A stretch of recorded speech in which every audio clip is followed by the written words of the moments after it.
Fala aí, galera do oitavo ano, sejam todos muito bem-vindos a mais uma aula de história.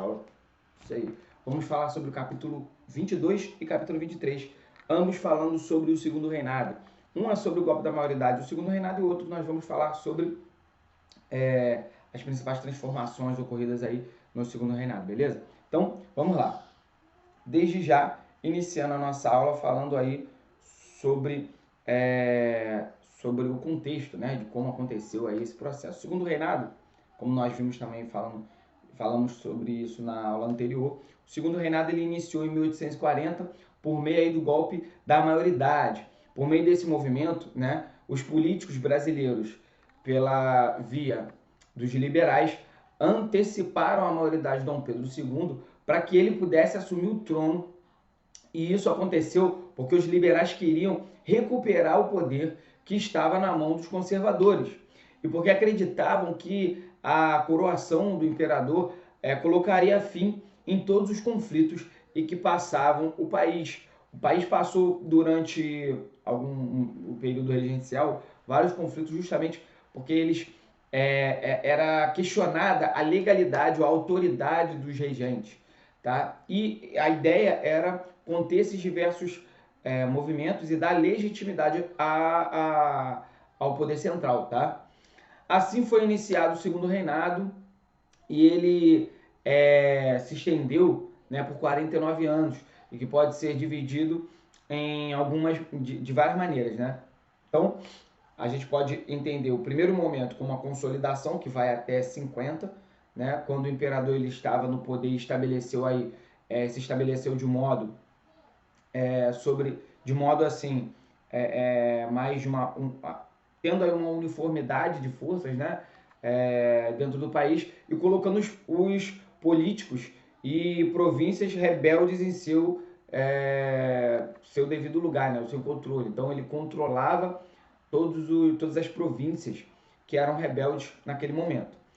Um outro momento que é bom a gente pode colocar, que era o auge, que foi o auge do Império, que foi de 1850 até 1865, que foi o auge quando o poder do imperador era amplo e sua posição estava consolidada. Tá?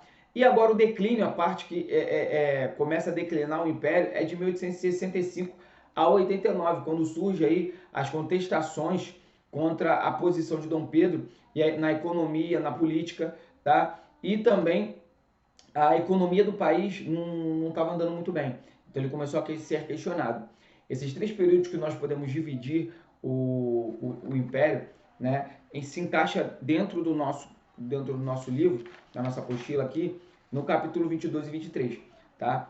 Então, falando um pouco aí sobre como foi o desenrolar desse primeiro e do segundo período, né, o período de consolidação e o período de auge, nós podemos dizer que na política, durante o segundo reinado, nós temos aí o destaque a ser feito é a atuação dos partidos políticos existentes.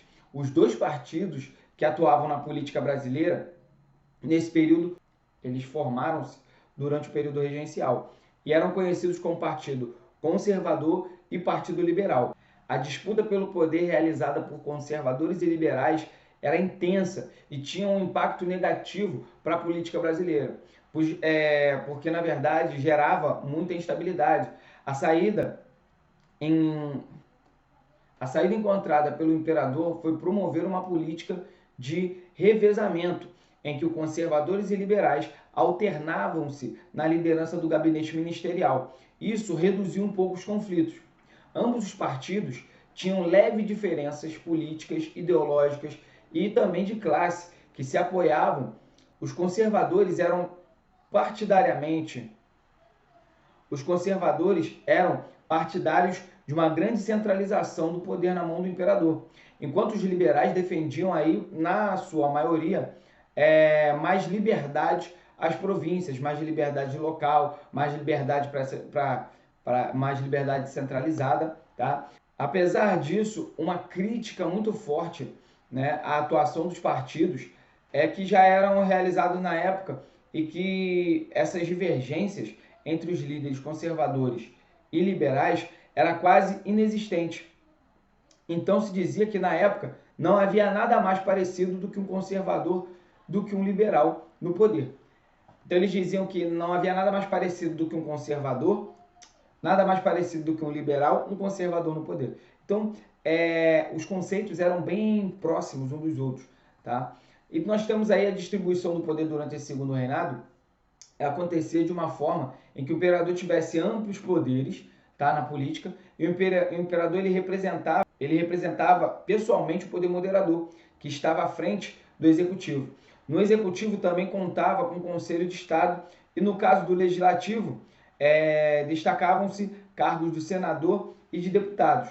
No fim da política brasileira, a política brasileira, um último destaque que é importante nós mencionarmos aqui é que ficou conhecido aí como parlamentarismo às avessas, que nós temos aqui na página 55, onde o Brasil funcionava como uma monarquia parlamentar, tá? Em que o imperador ele interferia na política sempre que fosse necessário para garantir os seus interesses. Assim, se fosse eleito, né, o primeiro-ministro, o que não lhe agradasse, se fosse eleito o primeiro-ministro que não agradasse ao imperador, ele era destituído. Tá? Então, por isso que o nome é parlamentarismo às avessas, fazendo uma alusão ao parlamentarismo inglês, que lá na Inglaterra existe o parlamentarismo, mas o primeiro-ministro ele era eleito pelo Congresso, né? Diferente daqui, que aqui o rei, né, o imperador, ele tinha total poder para interferir diretamente nessas questões. Tá? Além disso, né, falando um pouco sobre a economia, nós temos um destaque aí para a economia cafeeira, que foi a base da economia, do segundo reinado, tá? Em que aí foi consolidado no segundo reinado essa parte do café, tá? Nas zonas produtoras aí do Brasil, como Vale do Paraíba e também no Oeste Paulista e também na zona da Mata Mineira, beleza? Então, dando aí destaque ao Oeste Paulista e o Vale do Paraíba, tá? A produção do café aconteceu primeiramente no Vale do Paraíba e utilizou-se principalmente dos trabalhadores escravizados. Inclusive, à medida em que o número de escravos estava sendo reduzido no país, a região produtora de café se tornou grande compradora também de escravos. O Oeste Paulista utilizou princípio da mão de obra escrava ao longo da década de 1880 e esse substituída depois pelos imigrantes que passaram a chegar em um grande volume para o Brasil. Um outro momento importante, né, da economia brasileira durante o segundo reinado foi o grande crescimento econômico marcado aí por um grande incentivo e desenvolvimento industrial, que ficou conhecido como Era Mauá. Propositalmente, né,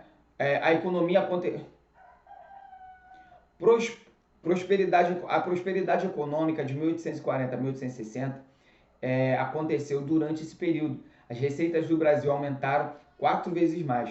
E o crescimento econômico também desse período é muito atribuído aos reflexos do fim do tráfico negreiro no país através da Lei Eusébio de Queiroz, que aqui até está falando aqui no nosso livro, na página 56, fala sobre a Lei Eusébio de Queiroz de 1850, que com essa lei o tráfico negreiro ele foi proibido e todos os recursos que antes eram utilizados na aquisição de escravos passaram a servir para outros investimentos. As exportações do país aumentaram e os investimentos em estradas de ferro também, devido ao aumento da exportação de produtos como café, houve investimentos aí na estrada de ferro e no processo industrial, beleza? Então, uma outra questão que é bom aqui nós colocarmos é falarmos sobre a lei, né, do Bioabordem, né, que foi uma lei que em 1845 ela foi feita pela Inglaterra, proibindo aí o tráfico negreiro, o tráfico no Atlântico, tráfico de escravos no Atlântico. E isso pressionou o Brasil a, em 1850, fazer a Lei Eusébio de Queiroz, tá? E isso é muito importante. Na verdade, falando aí sobre esses temas que foram muito importantes para o processo econômico e político do Brasil, né? Nós temos o Bill Aberdeen, nós temos a Lei Eusébio de Queiroz, que foram pontos muito importantes no processo histórico do Brasil, beleza? Então, galera, chegamos aí ao final de mais uma aula. Eu espero poder ter colaborado com vocês. Deixem aí nos comentários qualquer dúvida e também peço a vocês que façam as atividades propostas. Beleza, galera? Então, até a próxima aula. Valeu!